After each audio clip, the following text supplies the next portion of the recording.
السلام عليكم ورحمة الله وبركاته. daawwattoota dhaggeeffattoota keenya akkam jirtan nagaa fayyaadha. Har'as gaa deebinee walitti hawaarra waan biyya keessaa waa xiqqoo isii ilaalle Afrikaa kana keessatti warreen noobeelii adda addaa fudhatuudhaan beekaman namoota jajjaboo noobeelii irratti illee shillimaata adda addaa fudhatan maqaa isaanii biyyoota lama kaafna. Amma gara biyya keessaa hogga deemnee waa'ee Oromiyaatii fi uummata Oromoodha. Itoophiyaa keessatti maalummaa biyya keenyaa qabeenya isiidha. Humna qabeenya uummata keenyaa hedduu kana maal akka ta'e irraa maqaadha. Hoggaan kana jechuun biyya Oromoodhaa tun uummata miliyoona 50 irratti xiqqaanne uummanni Oromoo qaba. Sabaaf sablammoota wajjin jiraannu wajji gara miliyoona 60 Oromiyaa keessa ni jiraata jedhamee ilaalama jechuudha. Sanii olillee ni ta'a jiruus ni jira. Garuu uummanni Oromoo kun qabeenya ofiitiif, siyaasa ofiitiif, bulchiinsa ofiitiif abbaan taanee jenna duraanis. Amma immoo daandii irra jiranii daandiin kun gaa daandii urtuudha akka nu ta'u qabsoon Oromoodhaa alaa fi keessa illee jabaatuudha qabdi. Kana hoggaan jennu gaa uummanni Oromoo kun badhaadhina lafa isii qofa osoo hin ta'in uummanni uummata badhaadhaa beekumsa qabu, ha beekumsa barate qabu, ha baratuuf hawwii qabu, uummata gaarii, uummata jabaadhaa jennaan. Kanuma waan ta'eef uummata jabaa keessaa namni jabaan bahaa jechuu kanamaaf jecha gaa hanga fedhe gabrummaa amata 135 illee turru har'a aangoo mootummaa Oromiyaatii fi aangoo mootummaa federaalaa akkasumatti warreen mormitoota biyya keessa jiran haala jiran uummanni Oromoo waliigalamattu uummata beekaa uummata jabaa ta'uu kana amata lamaan ce'umsaa kana keessatti agarsiisee jira jechuudha. Waan kana ta'eef jigicha gaadiinni mirga uummata Oromoodhaa dhiibuu barbaadan qabeenya Oromoodhaa guddaa kana saamuu barbaadan hoggundaa nu rafanii ni ijanii ni wacan jechuudha. Wociin isaanii kun ammoo kan gabrummaa isaanii ajjeeftu ta'a malee kan bilisummaa keenya miitu akka hin taane uummanni Oromootii fi sabaaf sablammoonni akkabaabii keenya jiru wajjin cunqurfamtoota Amaarallee wajjin qabsootti fufnee warra isi dhufeef taane warra isitti dhufe kana dhiibbaa adda addaa irratti godhuudhaan mirga keenya akka bakkaan gannu abdii qabna jechuudha. Kanas hoggan jiru warreen naftanyaa kun biyya Oromiyaadhaa kun yoo nagaa dhabde aangoo duritti deebina kajuu warra duratti aangoo deebina jiru warra ammaan tana ammoo aangoo tana ammallee dhaluu kanatti itti deebine hajaan Oromiyaa badhaatu tana humna uummata Oromoodhaa itti bitu irraa bituuf itti gurguruuf nama badhaadhaa hedduu kana waan saamuu barbaadaniif jecha halkanii guyyaa Itoophiyaa jan Itoophiyaan kabaja irratti jaalala wajji jaarannu amma uumamaadhaaf deemti malee Itoophiyaan gabrummaa sun ganaan deebitu kanaaf jecha qabaannee jabaannee itti fufuu qabne jechuudha. Kana hoggan jiru maal jechuu kiyya uummanni qabsoon jabaataatti fuftee hoggan jennu uummanni Oromoodhaa bulchiinsa mataa of ergatee Soomaalilleen Afarilleen daangaa adda addaa irratti kanneen kililii gabroonfataa walitti naqee fuuldurallee hiikkatu ammaaf ammoo jiddu galeessa waan qabannee jirruuf jecha tarafallee rakkoon jiraatu rakkoon sun karaa siyaasatiin warra isaa liformii deemu kanaan ni hiikama jennee amanna jechuudha. Warreen qabsoo bilisummaadhaa kan wurtuudhaan warra isa oofanis itti fufanii jiranii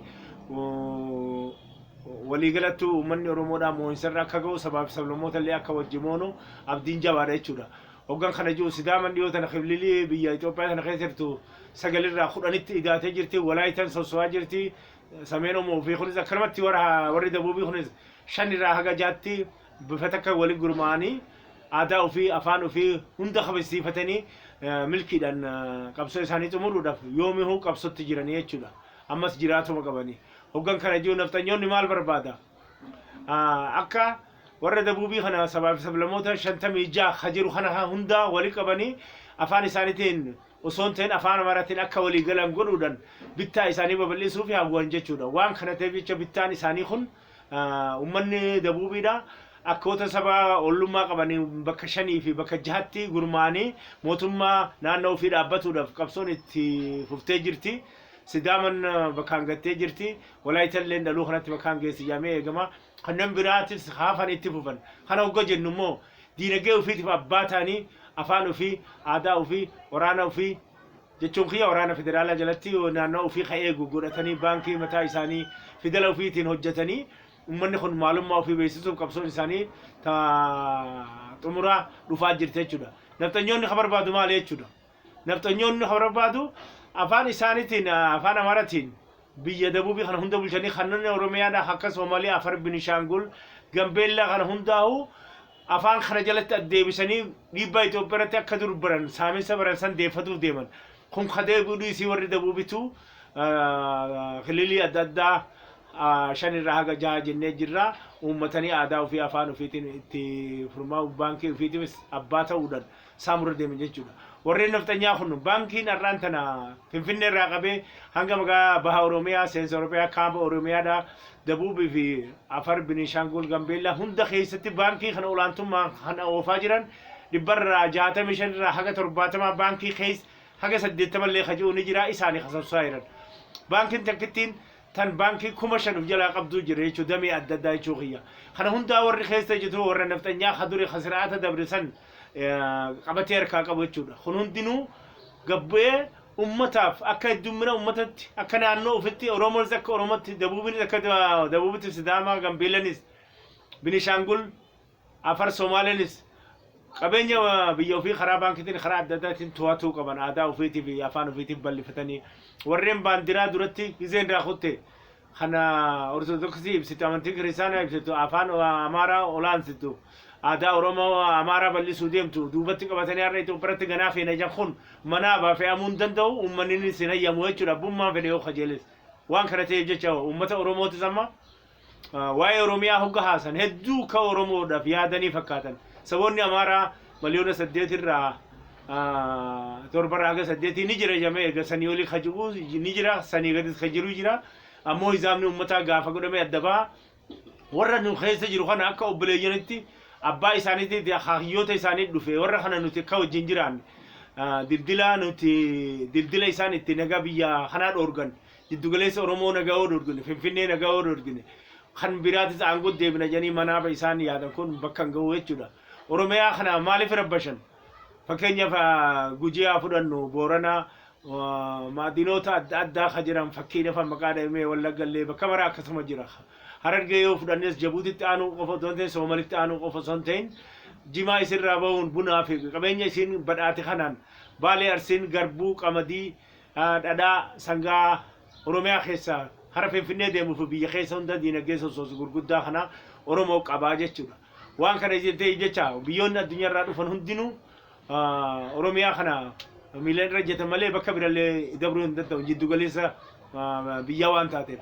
Waan kana ta'eef jecha gaa buna Oromiyaadhaa kana kajimmaa Hailuu Babarkabunnu badalleedhaa bunoota Oromoodhaa kana hunda saamuudhaaf sabaa himafti jidduu kanatti nageenyi buuni ka isaan janiif nageenyi qabeenya kana saamuudhaaf barbaadanitti isaanirraa tuqame malee nageenyi biyyattiidhaa biyya warraa isaa mata lama keessatti qabsoo oofaa jirtu bakka jabduu qabataa jirti kijiba isaanii odeessanii jechuudha.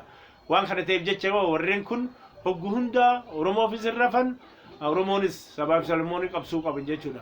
Biyya Itoophiyaa kana keessatti buna dhibbarraa harka 70 takkaa'u 76 bunni kadhala Oromiyaarraa jechuudha.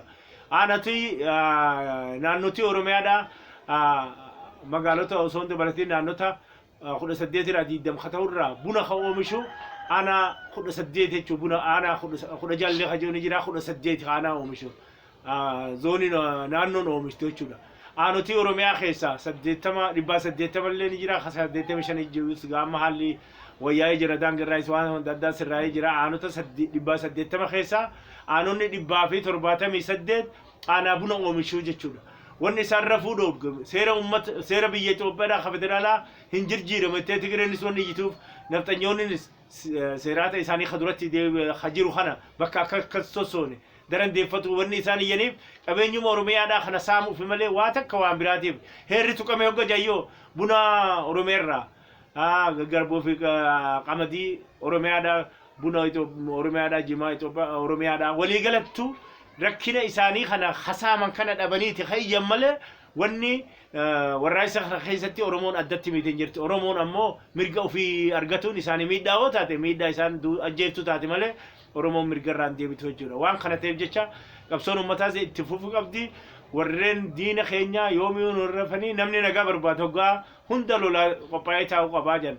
Lola hogga jennu sabaa fi sablammoota wajjin nagaa qabna naftanyoota wajjin wal hogga jennu qawwee amma kaafna osoo hin ta'in siyaasaa barbaachisaa ta'een haara bananeetiin dura dhaabbannee qabsaa'uu qabna jechuudha. Warri alaa keessa namoonni Oromoo nam tokkorraa murnaan paartiis morkituu warreen mootummaa Oromiyaadhaa cafee Oromiyaa dursanii fi warreen federaala keessa jiranillee yoomirraahu ammallee milkanni argamaa jira qabsoon oromoo itti fufti dhaabota oromootiin walitti fiddi qabsoon keenya akka bakka geessoo warreen aangoo mootummaatii fi warreen mootummaa jiddugaleessatii fi caffee oromiyaa jiran warreen dhaaba morkattootatii fi tokkoon hawaasa oromoo qabsoo kana yoo itti fufe hafuurri qilleensa ammaan tana jiru waan tolaa dhufee jecha daran toluu qaba hogguu kana gaa miidhaan hidhaadhaa jechaadhaan jirtu jechuu kiyye kun hundinuu waan arginu jechuudha kana hundaa qabsoo qaba jabaannee qabsaa'uudha qabna jechuu kiyye kanatti aanseegaa hamma biyya keessa kana asuma dhaabee waa'ee noobilii shilmaata addunyaa irratti kennamuu fi badhaasota addunyaa tokko Dabub Afrikaatii Laayibeeriyaatiin ilaalaa jechuudha.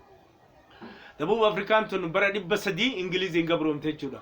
Amata gabrummaan Afrikaa yeroo dura dhuftu achumarraa dhufte jechuudha. Bara 300tti ENC'n amatoota 75 haga 100 qabsoo qabuudhaan hiriiraan gommaa karaarratti gubuudhaan qabsoo adda addaatiin bahan jechuudha.